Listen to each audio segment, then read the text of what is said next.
Welcome to another Game of Day by Zay presented to you by the Ask Isaiah YouTube page. We start this Knicks and Hawks game already in progress.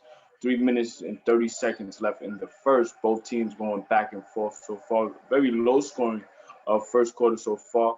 Danilo Gallinari just got an and one opportunity driving to the basket, took the contact and was able to give the Hawks a 19-17 lead. Now, this series is going back and forth. The Hawks have home court advantage because they won game one, which came down to the wire with Trey Young hitting a game winning floater that really turned him into the New York Knicks villain 2021, which really lended itself to the game two incident, which was despicable, in which a fan actually spit towards Trey Young in the latter part of the fourth quarter. It was caught on camera, and that fan has been indefinitely banned from Madison Square Garden. And we spoke about that at length yesterday in regards to the fan behavior, not only in New York but Philadelphia and Utah as well, which saw fans getting their fan privileges revoked in their respective arenas. But in regards to the on-court play, the Hawks have a 2-1 lead in this series with Trey Young playing magnificent in his first career playoff series, scoring at least 25 points and dishing out at least 10 assists in the first three games. He's been able to do anything he wants. He's been getting in the paint, probing, setting up alley-oop opportunities for Clint Capella at length. Then when you think about the shooting that the Hawks have, they have uh, Bogdan Bogdanovic, they have Kevin Herter, they have the shooting of Trey Young, which stretches beyond 30 feet at times. So the skill side of this series favors Atlanta. What the Knicks have, they have a gritty, scrappy team led by Tom Thibodeau as head coach, the most improved player for 2021, Julius Randle, who had a career year this season, averaging over 24 points, over 10 rebounds, and 6 assists. But the issue with Randle has been in this playoffs. He has not performed well at all in any of the three games. But the Knicks have gotten outstanding performances from Derrick Rose, who has shown flashes of his MVP self. He's put himself in position to be the scoring threat on the perimeter for the Knicks, especially with Randle struggling and RJ Barrett struggling. One thing I will say for the Knicks is that Reggie Bullock has come up big as a 3-and-D presence for the Knicks. He's knocked down huge three-pointers throughout the series, and he's taken on the onus of defending Trey Young on the perimeter, although it's been very, very difficult for all involved in regards to the Knicks. They lost game three. The Knicks lost game three and look to take back home court advantage in this game four. It's going to come down to the wire between both teams because while the Hawks have the experience, they're very, very young. The Knicks have a scrappy team led by Thibodeau, who's been in these experiences. Not to say that Hawks head coach named McMillan has not, but the personnel that McMillan has is very, very young, and they're learning on the fly. For the Knicks, they have players like Todd Gibson, Derrick Rose, uh, Alec Burke, players that have been in the playoffs before, so they understand the ebbs and flows of a series. So far, right now, the Hawks lead 20-17. I mentioned the and one opportunity for Danilo Gallinari. He completed the and one. When we look at the team stats so far, the Knicks are shooting 7 of 20, 35%. The Hawks shooting 8 of 21, 38%. The three-point line has favored the Knicks so far, 3 of 7 from the floor. The Hawks are 1 of 10. The free throw shooting is what gives the Hawks the edge right now. They're 3 of 3 at the free throw line. The Knicks have not gotten to the free throw line just yet.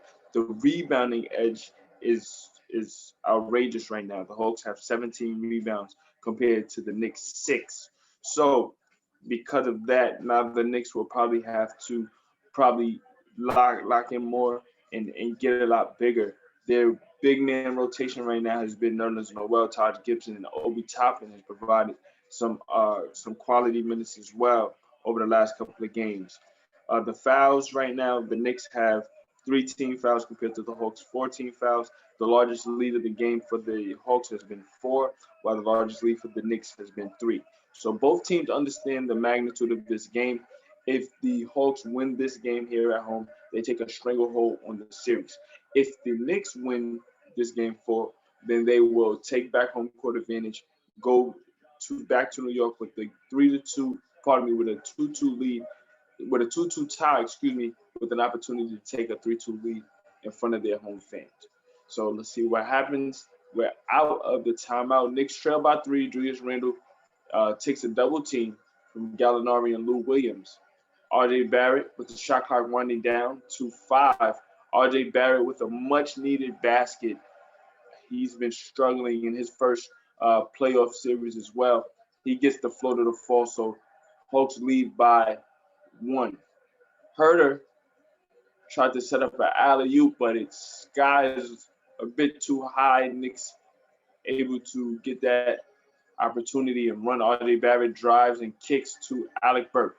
Burke with the floater off the left side, able to knock it down. Great up fake on Herter. Herter had to close out on Burke, who's a known shooter. He took the up fake and was able to explode to the basket for that floater. So Hawks up 1, but Lou Will drives to the basket, draws contact. He'll be going to the free throw line. Lou Williams is an experienced player who's been in a number of playoff series. Most recently, he spent time with the Los Angeles Clippers under Doc Rivers and was able to win his third Six Man of the Year award. This is a man who's won Six Man on 3 different teams. He's able to draw the foul for the Hawks, get them another possession. Danilo Gallinari misses a 3 from the left corner. Knicks able to get the rebound and work their way through the half court. Alec Burke takes a 3 at the top of the key, a bit too early in the shot clock there. Solomon Hill chases down the rebound. Look at the 3-point shooting. Knicks 3 of 8. I mentioned the Hawks 1 of 2 shooting, 1 of 10 shooting from 3. Gallinari in the post, this time guarded by RJ Barrett. Gallinari actually played for the Knicks years ago. Gallinari has always been supremely skilled. His issue has always been durability.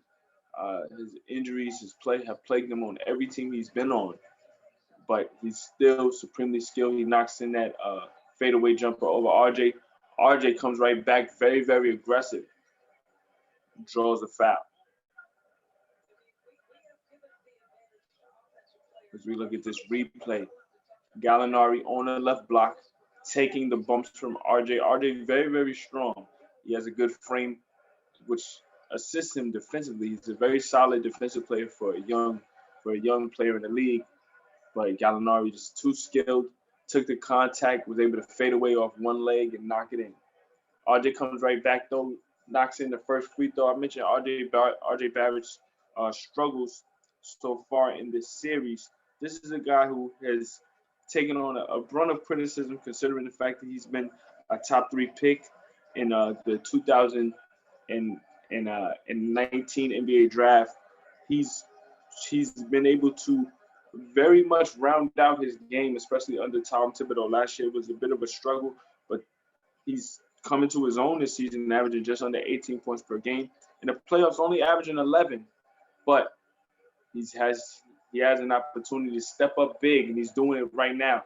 As I speak about him, he knocks in the 3-pointer from the right wing, which gives the Knicks their 4th 3-pointer, and it gives them a 4-point lead, 26-22, with 15 seconds left here in the first quarter. Lou Williams looking to attack, kicks it out to Solomon Hill. Big 3-pointer for the Hawks to keep pace with the Knicks right now. Solomon Hill knocks in a huge 3-pointer. Solomon will provide playoff experience as well for this Hawks team. He's coming off a finals appearance with the Miami Heat last year. 3-point shot for RJ Barrett at the buzzer. Big 3-pointer for RJ. They're going to review to see if it counts. The ball is still in his hand when the red light goes off behind the backboard. But nevertheless, though, it's good to see the shot go in if you're a Knicks fan, because it shows the rhythm that RJ is in, and it gives the Knicks added hope that they will continue to be explosive to keep pace with the Hawks. It's 26-25, Knicks lead. I mentioned the shooting for both teams right now. Not the best, but we're still getting an entertaining first quarter. Knicks shot 42% in the first quarter. Hawks shot 38%. I mentioned the three-point line for the Knicks, 4 of 9, while the Hawks are 2 of 12.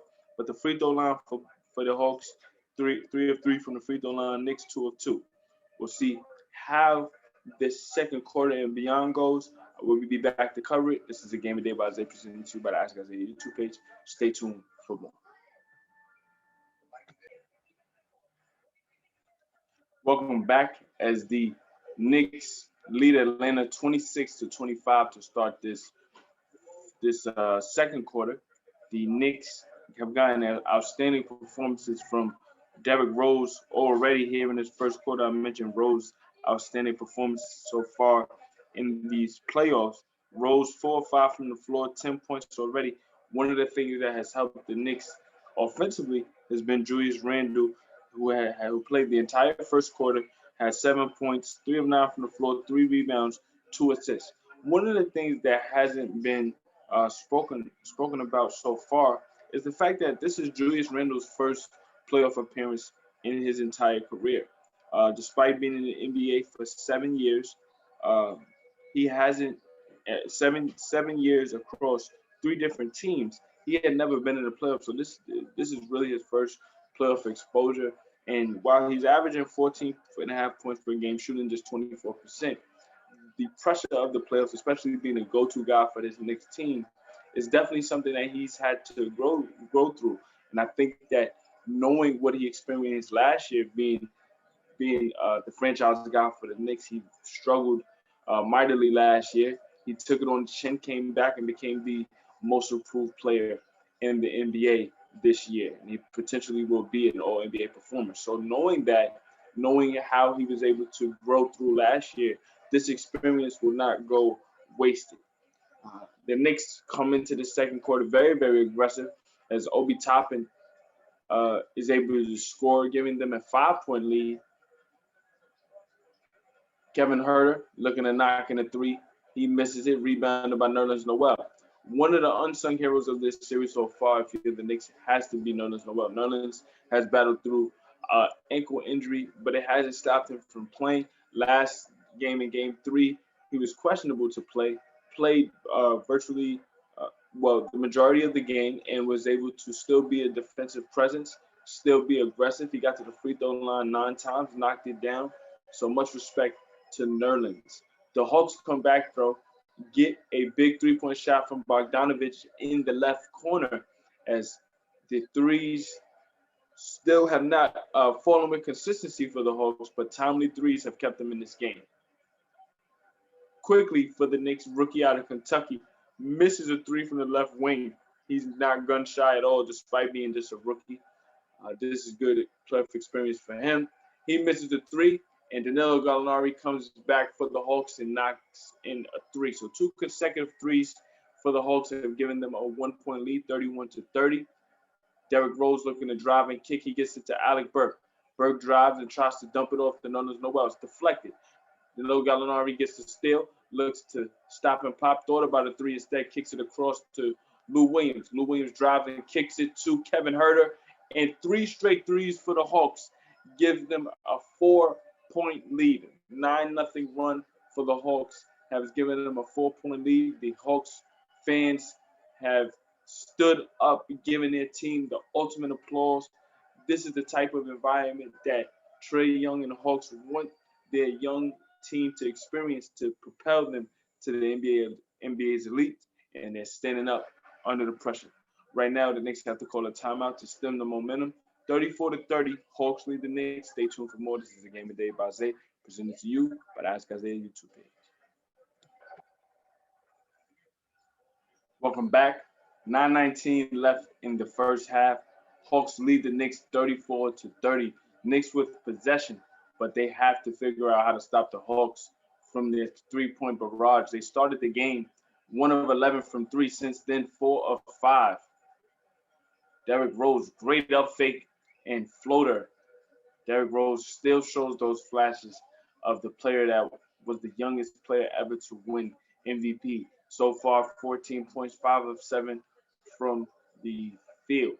When you think about an MVP, especially at 22 years old, you think that he's going to be a franchise pillar for years to come. And the Chicago Bulls definitely took that on the chin and were looking to build around Derek for years to come. But debilitating injuries to his knees really changed the trajectory of his career. And since then, he's been on multiple teams, very much short stays. But I think one of the things that has always bonded him, along with Todd Gibson, Joakim Noah, is their bond with Tom Thibodeau. Tom Thibodeau and that core spent so many years in Chicago, and I think wherever Thibodeau lands, Derrick Rose will always have a home because they know what they've been through together, what they've experienced. And I think Derrick Rose finding his way back to New York, he actually was on the Knicks back in 2016, 2017. But that experience with Tibbs lended itself to coming back and being a six man and uh, bench prolific scorer for the Knicks. Really, someone that can help the Knicks offensively when they get stagnant. And here in this playoff series, he's really been their best player. And I think that MVP experience, especially in 2011 when the Bulls went to the Eastern Conference Finals, ultimately losing in 5 games to the Miami Heat. But just knowing the dynamic ability that Derek still has, those flashes, the Knicks definitely have used that to their advantage in the series. Danilo Gallinari misses a three. He tried to extend this three-point lead for the Hawks from 35 to 32. Couldn't knock it down. Trae Young comes back into the game. 9 points, 3 of 9 from the field so far, 3 assists. But again, Trae has played exceptionally well in this series. He's not really overwhelmed by the pressure of his first playoff appearance in his career. Only in year 3, but pardon me, only in year 3. But he's a player that Atlanta definitely believes in, and as a young guard in this league and really changing the game and knowing what he can do from the three-point line, he's never really afraid of any moment. Big basket there for Obi Toppin, cut this three-point deficit to 1. Trae trying to set up Hunter inside. Instead, he has to go to Capella to reset. 8 on the shot clock. They get it to Bogdanovich. Bogdanovich is cut off by Taj Gibson. A great defense there by Taj Gibson, forcing that steal. Alec Burke picks up the loose ball, and the Hawks have to foul to prevent a fast break.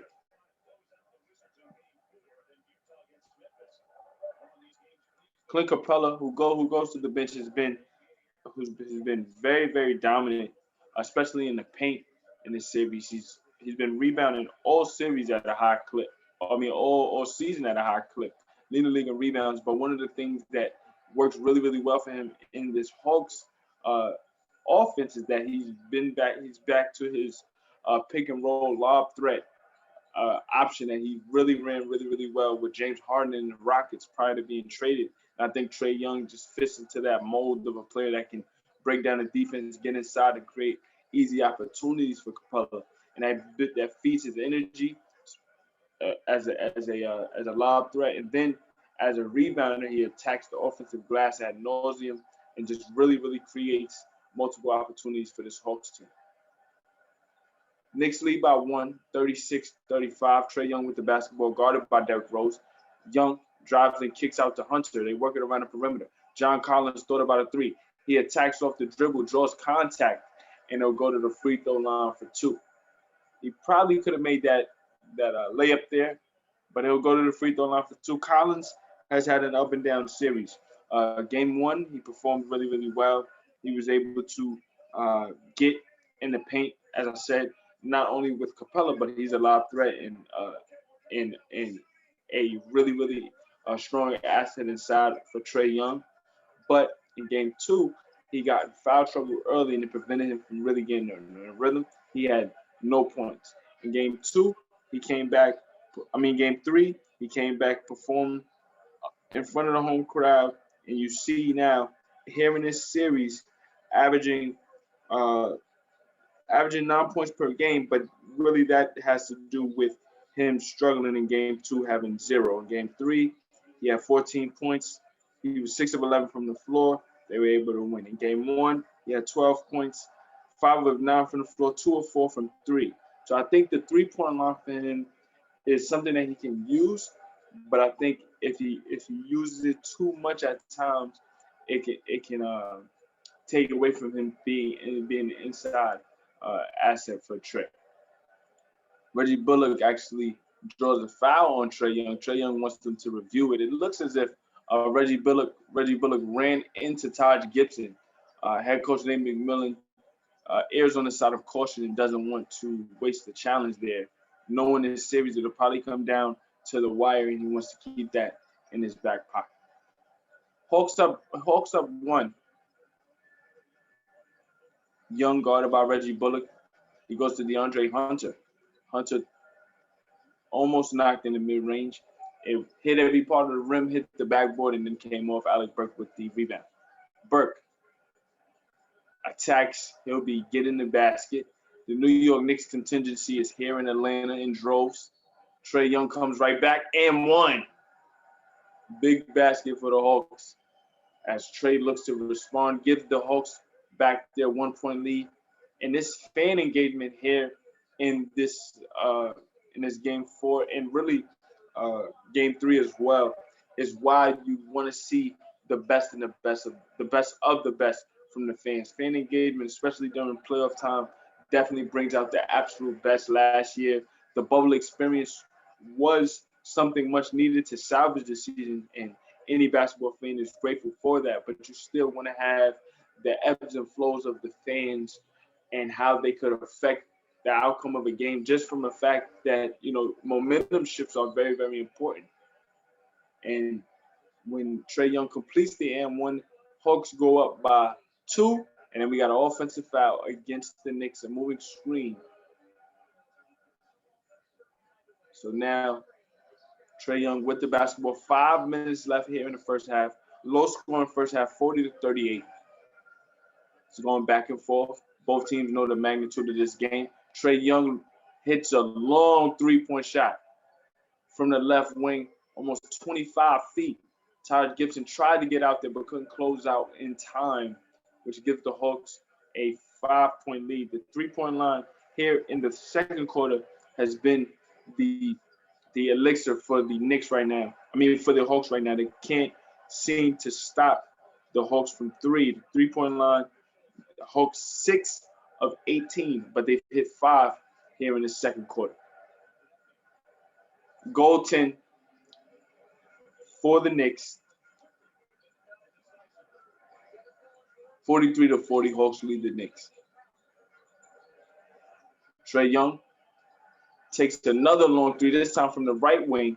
Wasn't able to knock it down. Alec Burke gets the rebound and pushes.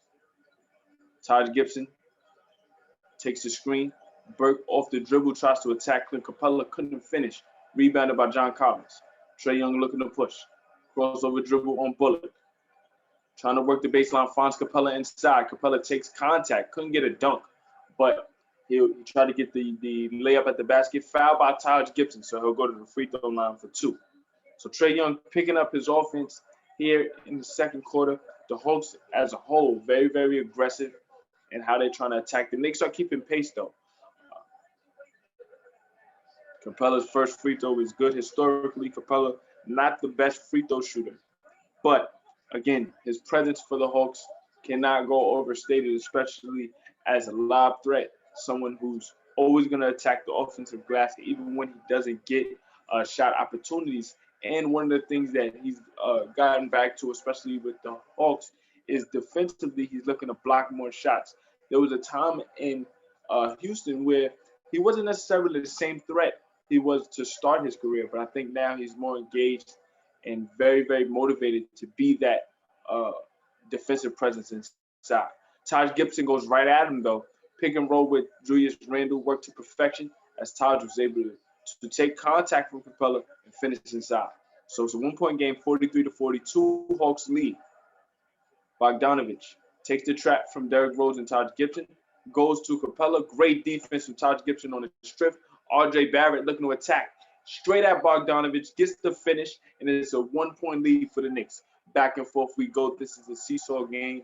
This is the type of playoff environment we always wanted to see, and I'm happy that it's back. 44-43, Knicks lead 3:19 left here in the first half. Timeout call by head coach Nate McMillan. We'll be back. This is a game of day by Zay presented to you by the Ask Isaiah YouTube page. Welcome back. Back and forth we go as the Knicks lead the Hawks 44-43, 3:13 remaining here in the first half. I'm Isaiah Rhodes. This is the game of day by Isaiah presented to you by the Ask Isaiah YouTube page. The Knicks have battled back here in this series after losing Game 3 in really a hard-fought game. The Hawks were able to just pull through late with timely shooting. Here in this Game 4, they've overcome this three-point barrage, especially here in the second quarter. The Hawks have hit 7 3-pointers here in the 6 3-pointers. They are 7 of 20 overall. They hit 1 3-pointer in the first quarter, but 6 3-pointers here in the second quarter has really opened up the Hawks offense. John Collins at the rim as Julius Randle misses another shot. Trae Young gets the rebound, pushes the pace, finds Collins slashing down the lane for a slam, and then big steal by Bogdanovich on Randle. Bogdanovich thinks about a three, takes the three, makes the three, big three for Bogdanovich, and Tom Thibodeau has to call another timeout. 2:20 left here in the first half. Hawks open up their largest lead of the game at 7, 51-44. This is a precious time if you're the Knicks. You have to keep pace with this Hawks team. Keep it close down the stretch and try to steal the game. Three-point shooting has been an issue here in the second quarter. The Hawks were 1 of 10 in the first quarter, but now in the second, they're 8 of 21 overall. They hit 7 3-pointers. They've been able to really get out and run. Trae Young has been a catalyst for that. But outside of just Trae, Lou Williams as well, Bogdanovich, they're taking the traps from the Knicks and inviting them, moving the ball around and finding the open man at will. The Knicks have to figure out how to adjust. We'll be back with more as this is a game today by Isaiah presented to you by the Ask Isaiah YouTube page. Stay tuned for more. Welcome back as we come out of that timeout. Derrick Rose tries to stop the bleeding, gets a floater to cut the Hawks lead to 5. Derrick Rose, 6 of 9 from the field, 16 points. He's been very, very dominant here in this series. Hunter looking to find Bogdanovich. Step back three from Bogdanovich over Derrick Rose. Misses it long, rebounded by Julius Randle. Rose, who had his career high against the Hawks, career high in the playoffs, 44 points against the Hawks back in 2011. He finds Julius Randle, who's blocked by Capella, rebounded by Taj Gibson. Not on the shot clock, he finds Derrick Rose.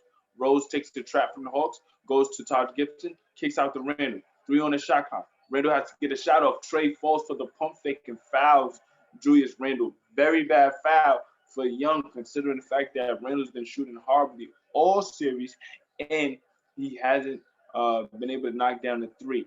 But I think just in the moment, Trae actually defended it really, really well, but his contest at the last minute hit Randle in the head, and obviously the ref saw it. So this is an opportunity for the Knicks to cut it to 2, which would be very, very timely in the fact that the Hawks were just up by 7, and now for a quick 5-0 run can give the Knicks some hope.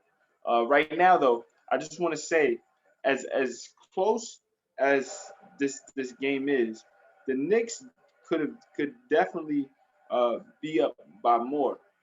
They just haven't capitalized off the points off of their turnovers that they're forcing against the Hawks. The Hawks have 7 turnovers, but they only have 4 points off of those turnovers, whereas the Hawks have forced 4 Knicks turnovers, but they have 12 points off of 4 Knicks turnovers. So the Knicks defense is there, but they're not capitalizing compared to the Knicks. Randle goes 1 of 2 from the line, 2 of 3 from the line. So Knicks trail by 3. Bogdanovich looks to increase that lead to 6, but he misses it short. Rebounded by Bullock. Knicks get it to RJ. In the left corner, he goes to Julius Randle. Randle guarded by Bogdanovich. Kicks over to RJ in the right corner. Back to Randle. Randle looking to attack the Hawks. Kicks it to Burke. Burke for 3. He misses it. It rims out. Big shot Opportunity there for Bullock, who's been knocking down timely threes for the Knicks. He just wasn't able to knock down that three. Bogdanovich looking to drive, kicks it to Collins, who's flashing down that baseline. Collins went up to slam it, couldn't finish it, but he was fouled at the rim. So Collins will be going to the free throw line for two. As we look at Bogdanovich's great find as Collins cut right on time. Gibson didn't want to give up anything easy. A good hard foul, nothing malicious. But again, you don't want to give up anything easy. Collins makes the first free throw, so Hawks back up by 4.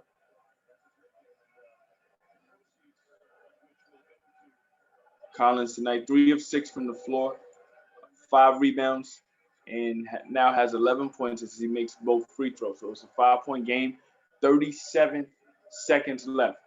Derrick Rose has been magnificent here in the first half, 16 points. Scored 10 in the first, has 6 here in the second quarter. Julius Randle, guarded by Collins, is fouled. I don't know about that call there. Nate McMillan has to look at the jumbotron to see if it was really a foul.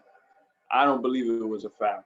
But the body contact, I guess the ref saw it was a bit too much. And this might be an opportunity for Randle to get some rhythm at the free throw line, slow things down.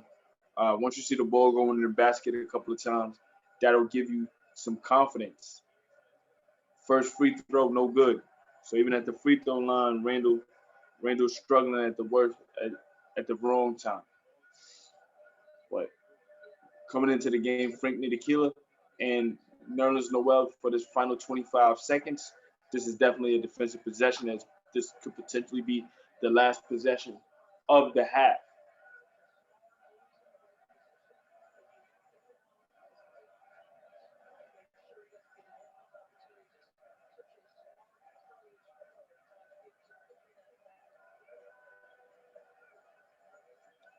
Randle, second free throw is good.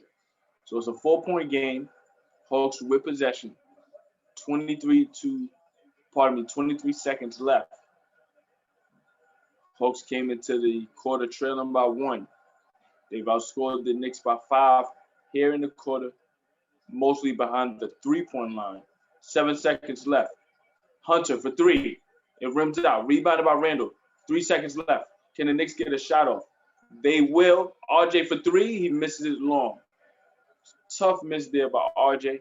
But the Knicks are still in it, trailing by 4, despite the 3-point shooting from the Hawks here in the second quarter. They're 8 of 24 from 3 overall, which is not a great percentage. But the Hawks hit 7 of 14 from 3 in the second quarter. The Knicks shooting 42%, the Hawks just 41%. The free throw line has been a saving grace for the Knicks. 7 of 9, while the Hawks are 9 of 12. The rebounding disparity has closed as well. The Hawks went into the second quarter with a 17-6 advantage on the boards, but it's 26-22 right now. And then the assist, the Knicks have 13 assists, the Hawks have 13 assists. The difference in the game, to me, outside of the 3-point shooting, is the points off of turnovers. The Knicks have forced 7 turnovers, but they only have 4 points off of turnovers. While the Hawks have forced only 4 turnovers for the Knicks, but they have 12 points off of those turnovers. So the Hawks have capitalized off the Knicks' mistakes more than the Knicks have capitalized off the Hawks' mistakes. We'll see how that tide may change in the second half, or if it will at all. A Game of the Day by Isaiah presented to you by the Ask Isaiah YouTube page. I'm Isaiah Rhodes. Again, the Hawks lead the Knicks 53-49 going into the second half. Stay tuned for more.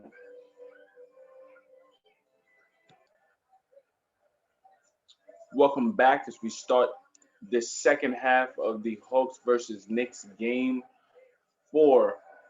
Hawks lead the Knicks 2-1 in this playoff series, but it's been highly contested on both sides. Hawks struggled shooting-wise. They're shooting just 41%, but they turned it around there in that second quarter, 7 of 14 from 3. Trae Young comes out hot, shooting a 30-footer from the left wing, knocks in the 3, giving them their largest lead of the game at 7. Well, tying their largest lead of the game at 7. Trey, 3 of 9 from 3, 18 points. For the Knicks, they're led by Julius Randle, who struggled in this series, shooting just 24%. But in the first half, 12 points, 4 of 12 from the floor, 5 rebounds. This is an opportunity for him to turn it around. They definitely need that. Trae Young takes a 3 from the left wing once again. Thought he was fouled, but still knocks it down. Big 3 for Trae Young. And they say it's a long 2. They'll probably review that. So it's a long 2. This is the largest lead for the game for the Hawks, 58-49. Derrick Rose, leading scorer for the Knicks with 16 points in the first half. Very, very dominant as he's been all series, really, for the Knicks. He's really been their best player in the series. R.J. Barrett skip pass over to Derrick Rose on the right wing, guarded by Hunter. Crossover dribble, floater, over the top. He misses it short, rebounded by Julius Randle. And that's the way he could get aggressive and still find ways to impact the game. The shot isn't falling from the outside. The ISOs aren't working offensively. They're trapping them every chance they get. So, the Hawks are trapping them every chance they get. So, for Julius to attack the offensive glass, find ways to put the ball in the basket, it's definitely beneficial for the Knicks. That missed floater for Derrick Rose opened up an opportunity for Randle to attack.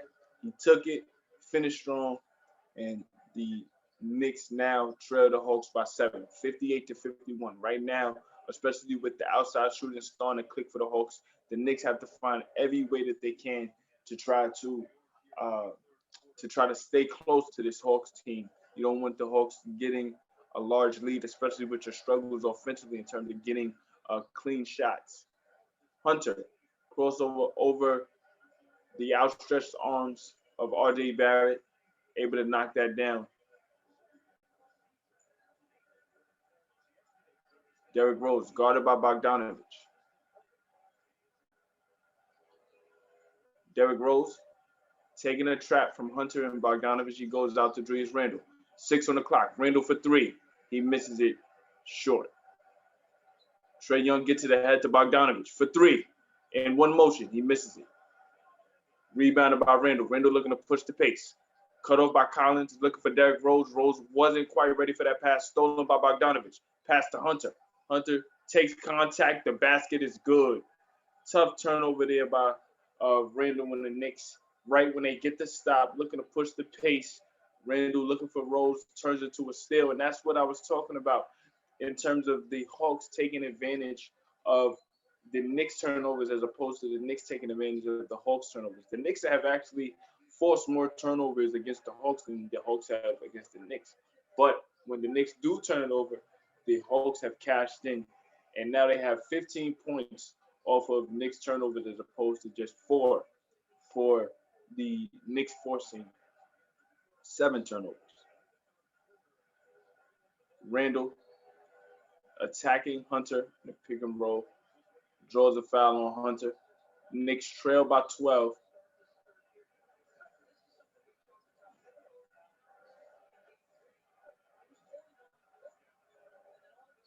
.855 left here in the third. Bullock finds Rose. Rose takes the pick and roll, finds Gibson, kicks it to Randle, finds RJ in the right corner. 3-point shot is good. Big 3-point shot for RJ and the Knicks. RJ's definitely turned around his game. RJ now 12 points, 4 rebounds, 4 assists. Hunter, guarded by RJ. Took a bit of a hook there. No call on an offensive foul. Hunter has to get a shot off, 6 on the shot clock. He's looking for Collins. Collins with 3 on the shot clock. Gets the shot off, makes the shot under the rest. Tough shot there. Those are the type of shots you take the shot, you just shake his hand and keep going.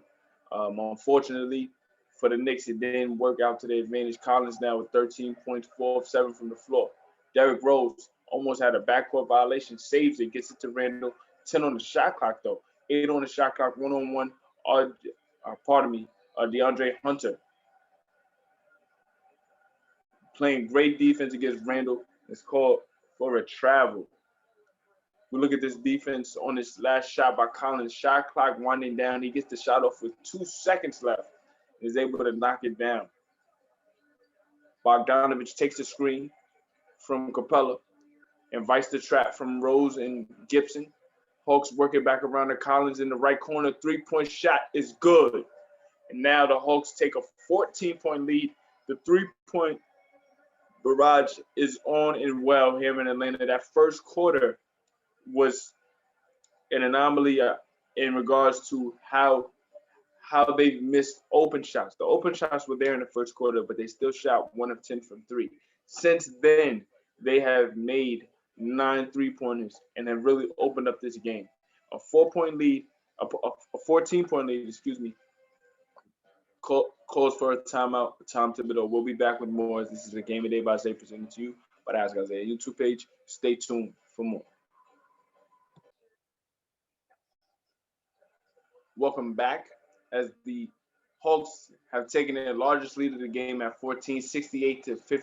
The three-point line has completely changed the trajectory of this game. The Knicks have tried to stay close, but it's just but so much they can do right now. Derrick Rose trying to keep the minute, though. Coming out of that timeout, attacks the paint, gets another floater to fall. Derrick has been magnificent this entire series. I've said it all day. He has 18.7 of 11 from the floor. And really, this is the renaissance of Derrick, especially I mentioned the history with him and Thibodeau going back to that 2010-2011 season that saw Rose become the youngest MVP in the history of the NBA. Reggie Bullock mid-range jumper almost could have been called an offensive foul. It looked like he tripped Trae Young before getting that shot off, but refs did not call it. A shot was off. But back to Derrick Rose and what he's really been able to do here tonight and in this series is really try to keep it respectable for the Knicks. Trae misses a 3 offensive rebound to Collins. He finds Hunter. Hunter can't get the floater to fall over Taj Gibson, and Derrick Rose gets the outlet pass to R.J. Barrett. The basket is good and a foul. So that is the type of plays that the Knicks have to maximize on. You get a miss, you got to get out and run and find ways to score quickly, because in the half court, it's very, very difficult for the Knicks to get efficient offense. Nothing is really fluid right now. RJ takes the contact from Bogdanovich. Bogdanovich trying to prevent the easy layup. But again, if you're going to foul, you have to foul hard because you don't want to give up anything easy. This is the playoffs. You don't want to do anything malicious. But again, anything that will be looked at as easy right now can really stem momentum. And if you're the Hulk, you definitely don't want that. The crowd is on your side. The three-pointers are starting to fall. You're in control of this game.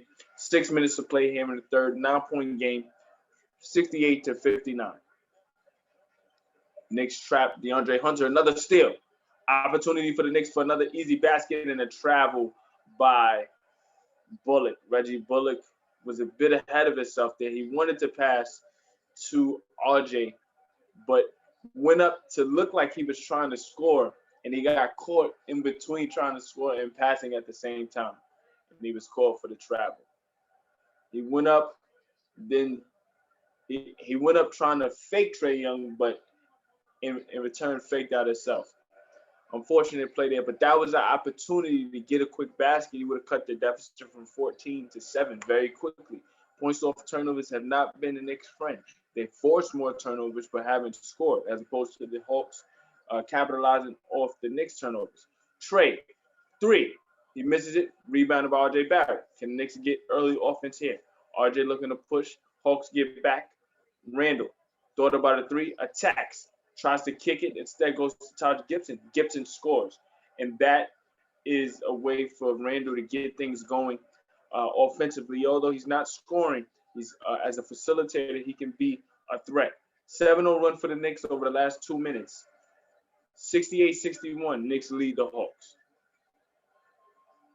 Capella guarded by Taj Gibson. Gibson has been a defensive wizard so far here in this game. Capella inside, fouled by Julius Randle with 9/10 of a second left on the clock. That's an unfortunate foul there because we played spectacular defense, but you could look at it this way as well. Although it was a tough foul considering 9/10 of a second, Clint Capella is not a good free throw shooter. So if he misses one of these, then you save at least a point.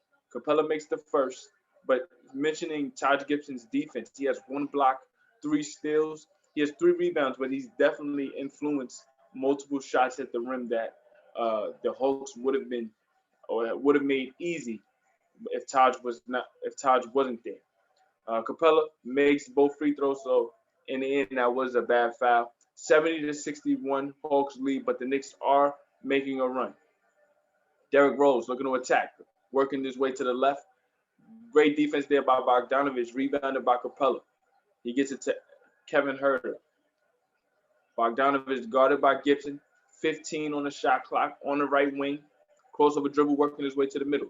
Kicks it to Collins. Collins thought about a 3. He's knocked down 2 3-pointers here in the game. On the floater, he's fouled on that closeout. Tough foul there by Taj Gibson. If we look at the replay, great up fake from Collins. And on the closeout and contest, Gibson fouls Collins. The shot almost went in. It actually rimmed out. Tonight, Collins 16 points, 5 of 8 from the field. First free throw is good for Collins. This is Collins' first playoff experience as well. So this entire Hawks core is very, very young. They do have the veteran experience around them in terms of role players. You got Gallinari, you got Capella, you got Solomon Hill, you have Lou Williams. Those guys are there to support and be of service for the younger players. But the Trae Youngs, John Collins, Kevin Huerters, Bogdanovich, these are guys that are going to be a part of this Hawks core for years to come. So to get this experience is definitely well needed. And you look at Julius Randle right there, looking to attack. He missed 3 straight layups there. Great move on a fake, attacked John Collins, took contact, missed the layup, got the offensive rebound, tried to get the putback, got the rebound again, and missed the layup. It goes off his hands. Tough play there for Julius Randle, and that just encapsulates what he's been going through here in his first round series tonight. Just 5 of 16 from the floor. He has 14 points, which is more than he's been scoring in the series, but shooting from the field 24%. And it just continues. He continues to struggle. 11-point game. Hawks lead 72-61. Trae Young guarded by Randle. Good defense by Randle. And they call a foul on Julius Randle on the perimeter. The Knicks bench can't believe it, but that's the mark of the game here. It's always going to favor the offensive player. You got to give the offensive player that freedom of movement, as opposed to in the 90s and early 2000s where you were able to muck up the game you were able to muck up the game, especially on the offensive side of things. You can be a lot more physical, as they call it technical against the Knicks. So Trae Young knocks in that free throw to be 73-61. Trae for 3, knocks it down. So now the Knicks take their largest lead of the game at 15. Those timely threes have kept the Knicks at bay whenever they've made a run. Trae, 24 points, 4 of 12 from the floor, 4 of 12 from 3. Julius Randle looking to attack, working his way left, took contact from Collins. It looks as if Collins took the brunt of that punishment there. We'll have to see if they review this to see if it's an offensive foul. Collins definitely got hit in the face on that contest.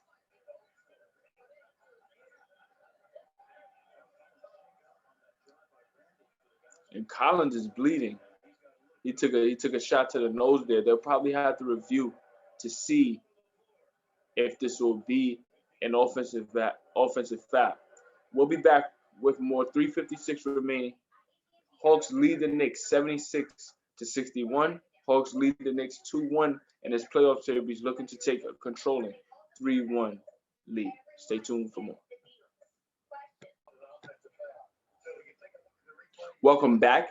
And as I mentioned prior to the break, John Collins actually got hit in the nose trying to contest a Julius Randle layup. He was actually bleeding profusely prior to that timeout. And the challenge by Nate McMillan was successful. They reversed the call, and Uh, it became an offensive foul against Randall as he used his off arm to create the separation and get that layup off. Trae Young thought about a three, instead attacks, and it will be a foul as Oneko Oganku, takes the contact. He'll go to the free throw line. And you can see Collins definitely uh, is feeling the effects of that. They'll probably have to make sure he's okay in terms of concussion protocol. Oganku got limited minutes early in the first half. He's back. He makes the first one.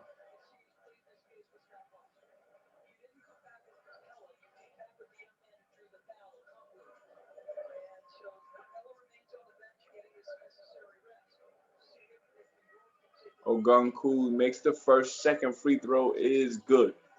So Hawks up 17 now. 78-61, 3:35 left here in the third.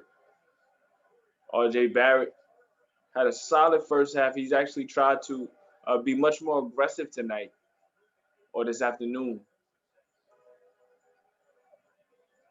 Randall at the top of the key, 8 on the shot clock. RJ Barrett trying to get a shot off. Gets it to Burke just in time. Burke gets the shot off and he's fouled by, I want to say Kevin Herter. We got to see the replay. It might have been Herter or Gunku. But either way, Alec Burke will go to the free throw line. Burke has been a very, very solid contributor to this Knicks team all season. He provides shooting, timely scoring at times. He's a bit of a streaky player. There's stretches where he doesn't necessarily score as much, but he's definitely been consistent in terms of his effort and what he provides for this team. He definitely is a consistent threat every single night. He makes both free throws, so it's a 15-point game. Hawks looking to solidify home court advantage with this victory. They'll take a 3-1 lead in the series if they finish out this game. Gallinari looking to attack off the dribble, takes contact from Nerlens Noel. Initially on the left wing, got Julius Randle up in the air on a pump fake. The closeout from Randle left space for Gallinari to attack. Nerlens Noel didn't want to give up anything easy, so he fouled Gallinari. Gallinari has a history with the Knicks going all the way back to a decade ago. He actually started his career with the Knicks. Since then, has really been all over the place. Denver, Atlanta, the Clippers, all teams really, really looking for him to maximize his boundless potential as a shooter and scorer. But as I mentioned earlier, the durability has always been an issue. One of the things that have materialized here in this game, though, the free throw shooting. Knicks have only taken 10 free throws compared to the Hawks taking 21. Uh, the Hawks 19 of 21 from the free throw line has really, really created much separation. Hawks up 15 as the Knicks just got a basket. Trey takes a trap from Reggie Bullock and Julius Randle gets it to Gallinari. 2:25 left here in the third. Isolation between Trae Young and Julius Randle. Crossover dribble from Young. Took the three at the top of the key, misses it short. Alec Burke looking to push the pace. We approach 2 minutes to play. Working the right wing. Trying to work the pick and roll with Nerlens Noel. He kicks it out to Randle. Randle kicks it out to Burke. Burke for three. He misses it short. Rebounded by Bogdanovich. So Bogdanovich, who initially was in a sign-in trade with the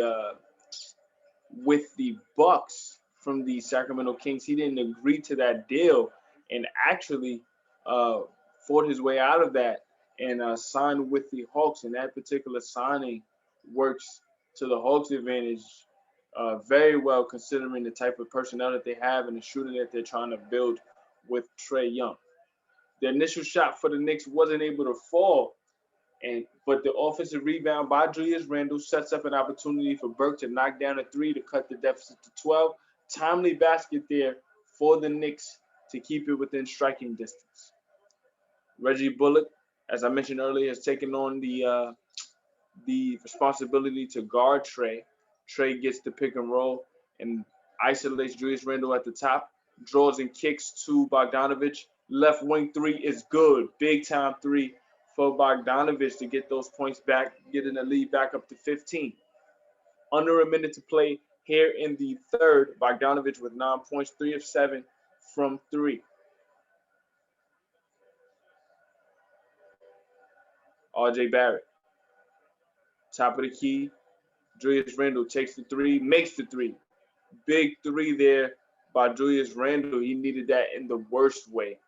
Uh, cutting the lead to 12. Randle tonight, 6 of 17, 8 rebounds, 17 points. Again, Trae Young looking to exploit Julius Randle at the top of the key. Skip pass over to Gallinari. Closeout by Reggie Bullock is very good, but the mid-range jumper is there for Gallinari despite the closeout from Reggie Bullock. So it's a 14-point game. Both teams have gone back and forth with threes on previous possessions. Gallinari gets the lead back up to 14. Knicks looking to isolate Gallinari with Randle in the post. Oganku might be coming over to double team, but instead they call a foul on Gallinari using that arm bar defensively. Refs called him. So they will give the Knicks possession. The bench scoring in this game has been a point of emphasis as well. 21 points off the bench for the Hawks compared to 13 points off the bench for the Knicks. Randle working the baseline. Couldn't get the fadeaway to fall. 6 seconds left. Bogdanovich, can he get a shot off? He does. And he knocks it down with the closeout by Alec Burke coming to no avail. 88-71. Hawks lead by 17. Knicks unable to get a shot off. Big shot there by Bogdanovich to continue this Hawks momentum. 88-71. Hawks lead the Knicks. The Hawks are 12 minutes away from taking a 3-1 lead over the Knicks here in this first round series. Stay tuned for more. Welcome back as we start this fourth quarter. I'm Isaiah Rose. This is a game a day by Isaiah, presented to you by the Ask Isaiah YouTube page. Hawks up 17, looking to take a commanding 3-1 lead on this series against the New York Knicks here at home. John Collins for the Knicks, but for the Hawks, 18 points, 5 of 8 from the floor. Also led by Trae Young, who's had a huge second half and really been able to turn it up offensively. Only shooting 8 of 19, but 24 points, 7 assists. Big basket there by Clint Capella to push the lead to 19. The Knicks just haven't found any answer for the Hawks' three-point shooting. And then on top of that, the Hawks have been able to capitalize off of Knicks' turnovers in ways that the Knicks have not been able to capitalize off of Hawks' turnover. We got some contentious talk between Nerlens Noel and Kevin Huerter. Obviously, when you fight over a screen, the trenches, there's going to be some tough shots taken on both sides. It looks like Kevin Huerter tripped Nerlens Noel after taking a hard screen.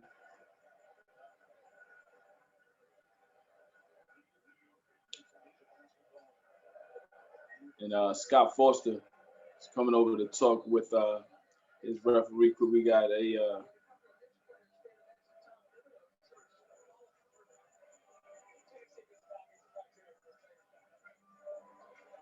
okay, so they're gonna review the foul against Huerter to see if it's a flagrant foul. It did look like I didn't mention that he tripped Nerlens Noel intentionally, so it looks like they'll probably review that to see if that's going to be a flagrant foul. When you look at the screen that Nerlens set on Huerter took offense to the moving screen. He dug low and actually kind of tackled Nerlens, and that's what Nerlens got up and addressed the trip. The ref actually, he called the foul on Huerter, but then Nerlens got up and spoke to him about the tripping situation. So 10:59 left. You don't want to do anything to motivate the Knicks and get them going on a run right now. The game is in your control, but if anything can spark something or give the Knicks any added fight to push and make a final run at this thing, it could potentially be from something like this that could, turn the series around or at least turn the game around. You see the screen. He took the screen. It was a moving screen, yes. But as Herder took offense to the moving screen and no call, he grabbed Nerlens' leg and lifted it up, basically tripping.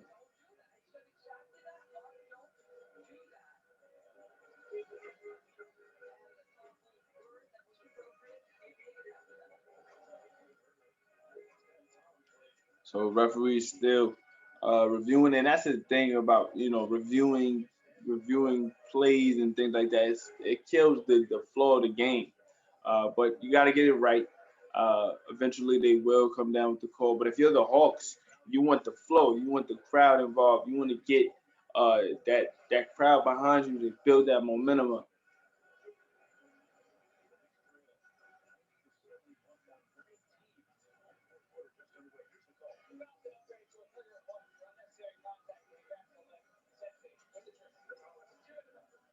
So the common foul has been upgraded to a flagrant foul as the tripping was deemed unnecessary and intentional.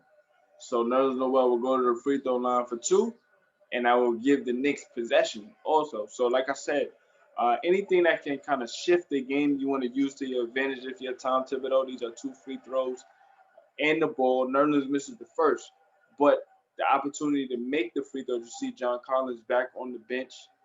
He has a busted lip. It's damn near swollen right now. But he's on the bench supporting his team, so that's good to see.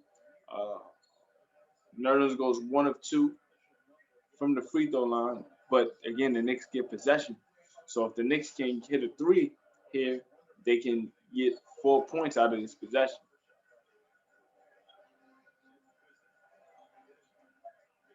Toppin at the rim takes contact from Capella, no call, but still able to finish with that left hand. This is definitely added experience for this young Knicks core and Ian Quickly and Obi Toppin, who have performed valiantly as rookies on this scrappy Knicks team. Toppin getting much more experience in the playoffs than he might have had in the regular season. He's really coming in and spelling Taj Gibson for his minutes, and he's providing energy, especially as a lob threat and getting out and running. He still hasn't developed his perimeter skills at the league level, but again, just getting that experience, it's good. Mid-range jumper for Kevin Herter in response is there. So Hawks back up 18. Quickly thought about a three, kicks it to Toppin. Toppin from the left corner, unable to knock it down. He shoots an air ball. Rebounded by Capella. He finds Lou Williams. Williams kicks it to Gallinari. Gallinari gets it to Bogdanovich, who works it over to Herter on the left wing. The three-point shot is good. Hawks up by 21, 95-74. We look at the three-point shooting tonight. Hawks 14 of 35 from three. 14 of 35 from three, shooting 40%. The Knicks just 7 of 25. 10 on the shot clock. Bogdanovich finds Gallinari under the rim. What a defensive breakdown for the Knicks just at the worst time. Tom Thibodeau has to call a timeout. Knicks trail by 23. Hawks up 23. 97-74, 9:20 remaining. Hawks clearly in control, looking to take a 3-1 lead. Stay tuned for more.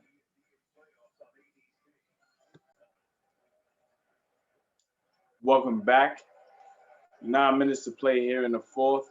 Knicks just missed a layup at the rim. Hawks up 23, 97-74. This is a game of the day by Isaiah, presented to you by the Ask Isaiah YouTube page. I'm Isaiah Rhodes.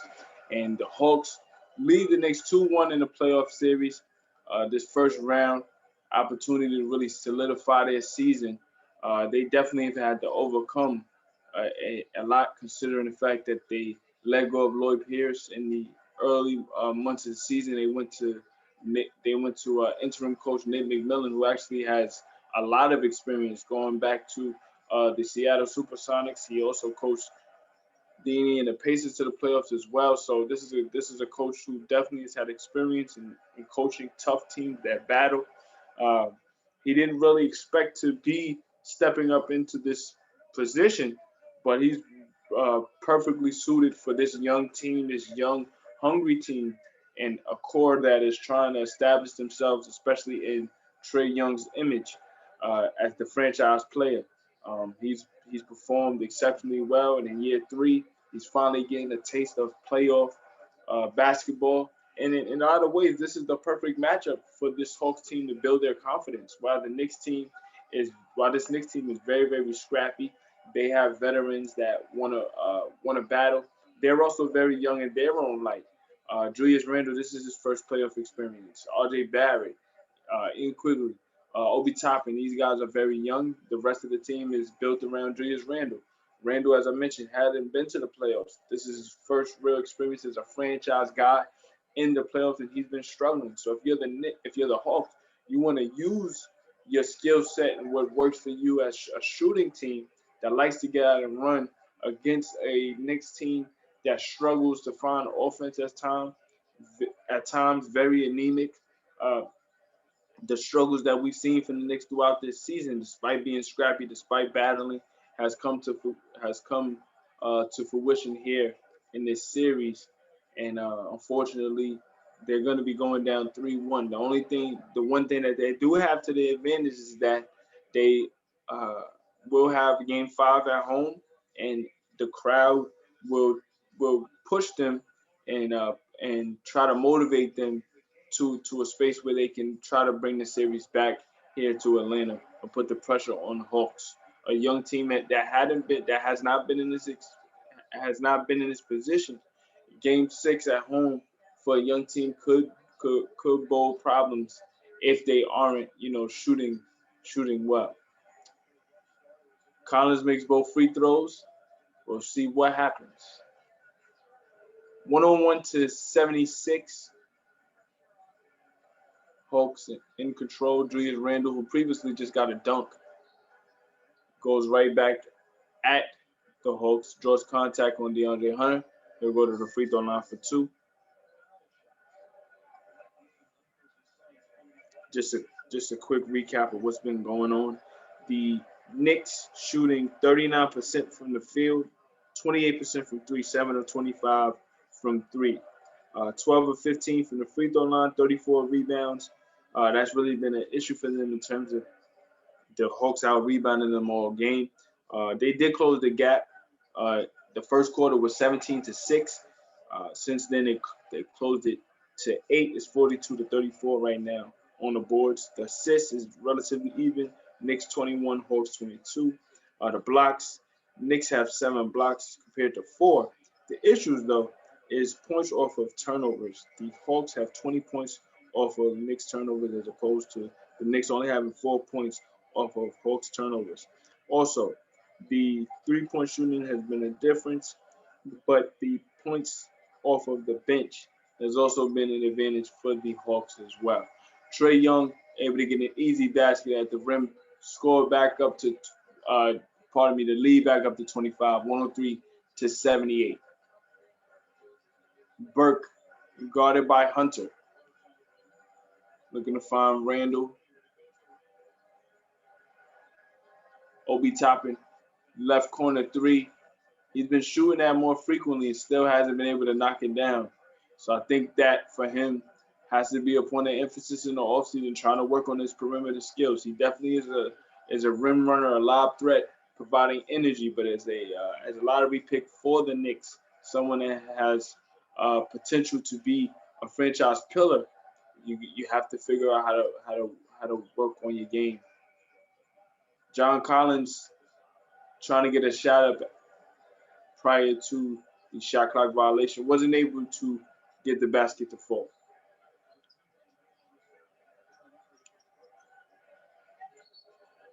And we get a foul against Gallinari guarding Alec Burke on the perimeter. So we move to Game 5, which will be on Wednesday. Game 5 will be on Wednesday, an opportunity for the Hawks to close it out. But this Hawks team has never been this particular Hawks team has never been in a closeout position. It's very hard to close out a team in the playoffs, especially when you've never had that experience. I mentioned the Knicks crowd in Game 5. I expect that crowd to provide this Knicks team with the energy that it will need. That home cooking will help them in terms of shooting. You find way more comfort at home than you do on the road. And then for Julius Randle, he just has to figure out how to get out of his slump just for one game. To be struggling in your first playoff series is never easy, but when you're the franchise guy and the guy that they want to look to really carry the offense, if you've never been in that position before, it's very very tough.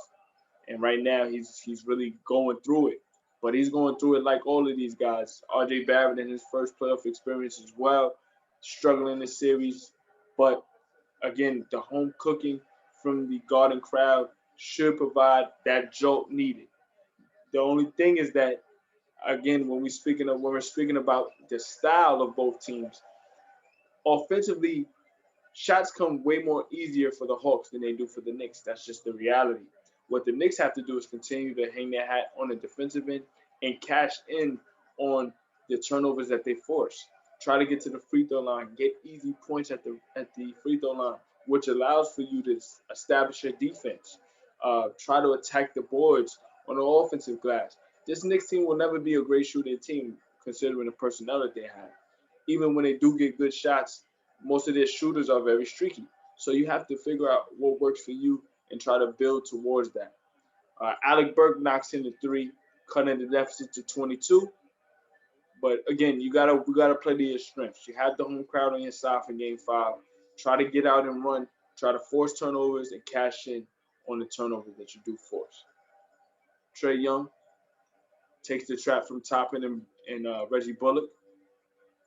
Trae Young kicks it to Kevin Herter at the top of the key. Another three-point shot for Trae Young and his Hawks team. Kevin Herter tonight knocking down timely threes all night.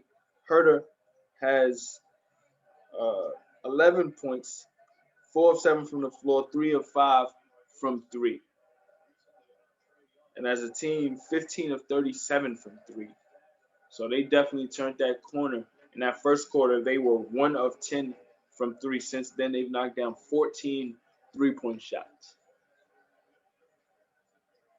Trae Young with 7 on the shot clock, pulls from 30 feet, unable to knock it down, but offensive rebound there for John Collins. Good to see him back in the game after taking that tough shot to the face from Julius Randle. He had to get stitches in his lip. He had to leave the game for a while, but he's back.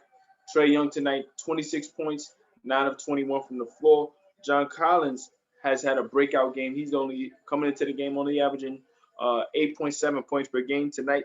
22 points, 6 of 10 from the floor, 2 of 3 from three, and 8 of 8 from the free throw line. We'll be back as the Knicks call timeout. The score is 110 to 85. I'm Isaiah Rose. This is the Game of the Day by Zay, presented to you by the Ask Isaiah YouTube page.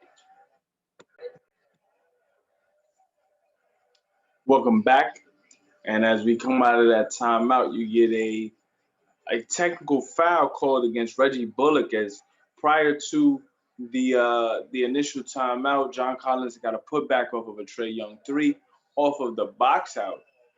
Reggie Bullock took an elbow to the back of took an elbow to the back from Gallinari, and he took exception to that. And that as a timeout, as both teams were going to their benches, Reggie Bullock actually ran towards the Hawks bench and had some words with Gallinari. Uh, Obviously, both teams were able to get in between. Most specifically, the Knicks stopping Reggie Bullock from actually getting to the Hawks side of the floor. But nevertheless, the refs called the technical foul on Bullock. Bullock uh, in some pain on the sideline as he sits on the bench. He took a tough elbow to the back. Trae Young makes the free throw. Julius Randle comes back, draws a foul. He'll go to the free throw line for two. He knocks in both. So tonight, 23 points for Randle, who has actually had a good scoring game, but the shooting is still an issue tonight as he hasn't been able to find anything consistent from the outside. He hasn't been able to knock in his layups. But again, 23 points for Randle, 7 of 19 from the floor. And we get a double technical foul.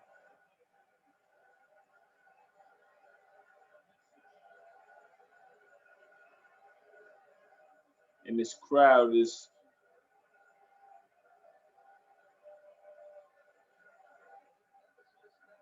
so we gotta look at this replay here. Tibbs understanding where things are going is looking to take Randle out of the game.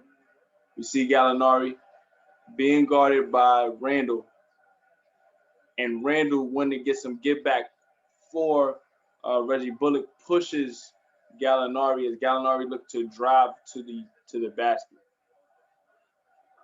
Randle might get a technical foul, but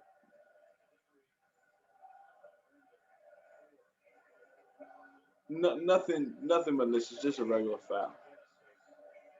I think they'll probably, yeah. It was a frustration foul, but it wasn't anything too outrageous. It was just a regular. It was a regular foul. There was a push there, but if it was a regular situation outside of the recent play between Bullock and Gallinari, I don't think they would even be reviewing this. They would just call it a regular basic foul. But I think for the referees, they want to take control of this game, especially in the final 3 minutes of the game. The game is in hand. 111.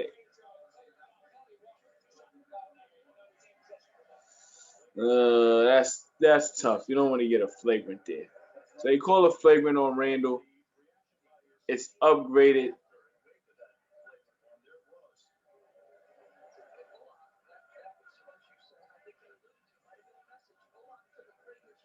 But Randle, understanding the circumstances, he was just defending his teammate.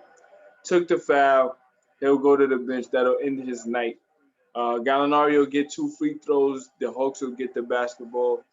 But again, these type of things, especially when you're playing the same team over and over and over again for a week's time, there's definitely going to be some animosity. There's going to be some contentious play on both sides. Both sides know what both teams are going to do after a certain amount of games. So it's just about who can execute the best. And more than anything, especially when you think about uh, how long the Knicks have been out of the playoffs. They haven't been to the playoffs since 2012, 2013 with Carmelo Anthony. The Hawks have had some struggles recently prior to Trae Young being drafted there.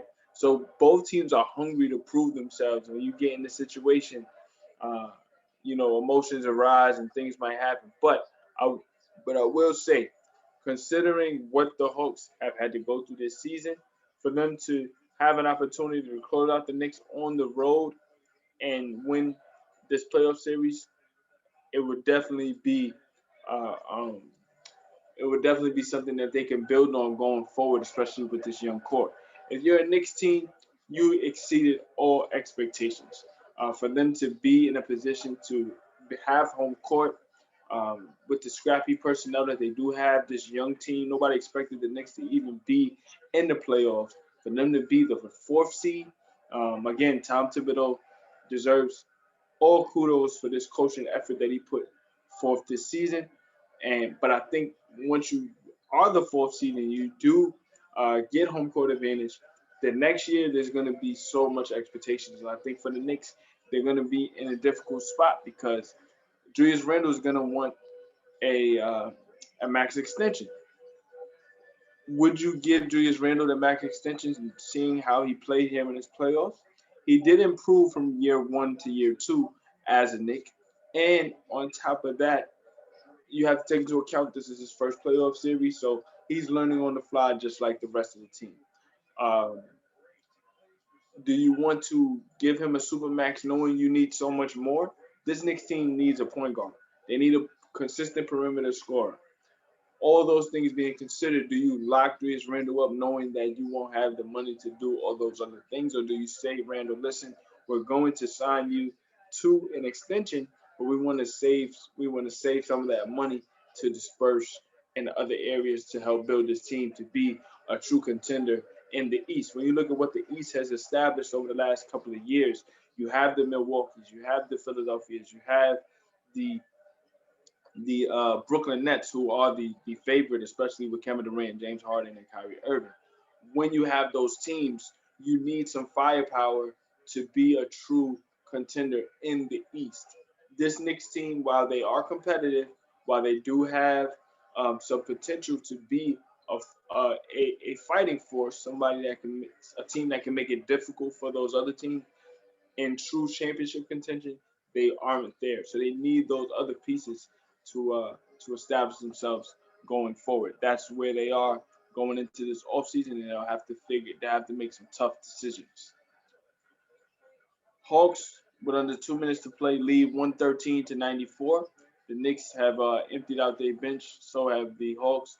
Frank Ntilikina, Kevin Knox, Obi Toppin, Ian Quigley, uh, R.J. Barrett are on the floor for the Knicks.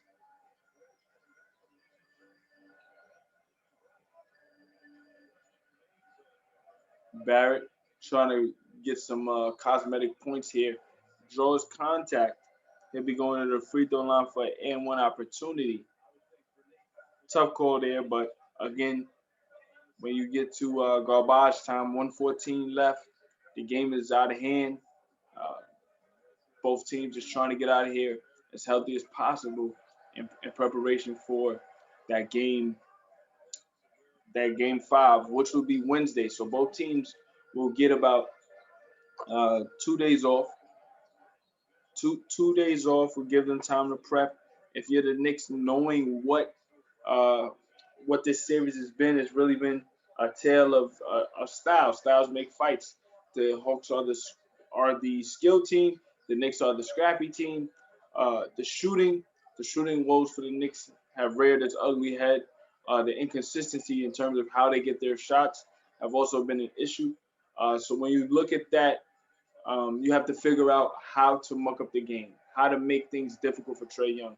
I know that that's a tall task considering what he's been able to do all series, but you have to get physical with him. You have to try to get the ball out of his hands, force others to beat you. Uh, Tonight, Trey only 9 of 21. He was actually 4 of 14 from three. So you live with those. You live with those percentages, right? But the issue is that when John Collins gets 22 points, when Danilo Gallinari gets 21 points, Bogdanovich tonight 12 points, but some timely threes in the second quarter and third quarter to really stretch the lead. Those things are an issue. And then also even with Trey Young, who had 9 assists, that's actually a series low for him. He's been 10 plus assists in every game. He had 9 today.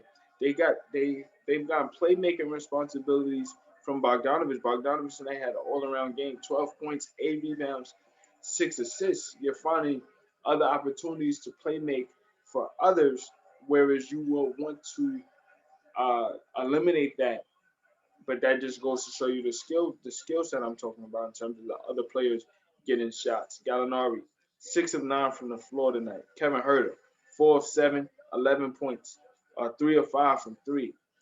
That's just a tall task for this Knicks team to keep up with. Um, Julius Randle tonight, series high 23 points, shot 7 of 19 from the floor. He did get to the free throw line though, 7 of 9. Derrick Rose, 7 of 15 from the floor. He was really the one that was trying to keep the Knicks in the game while it was still competitive. 18.7 of 15 from the floor, 2 of 4 from three. R.J. Barrett had a solid game as well. 8 of 15 from the floor, 2 of 6 from three. But again, just too much shooting for Atlanta. Nevertheless, though, the Hawks finish out the game 113 to 96. They take a commanding 3-1 lead with the game 5 coming up in New York on Wednesday. We'll be here to cover it.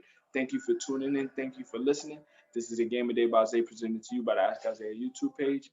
Thank you for watching. I'm Isaiah Rhodes. Peace.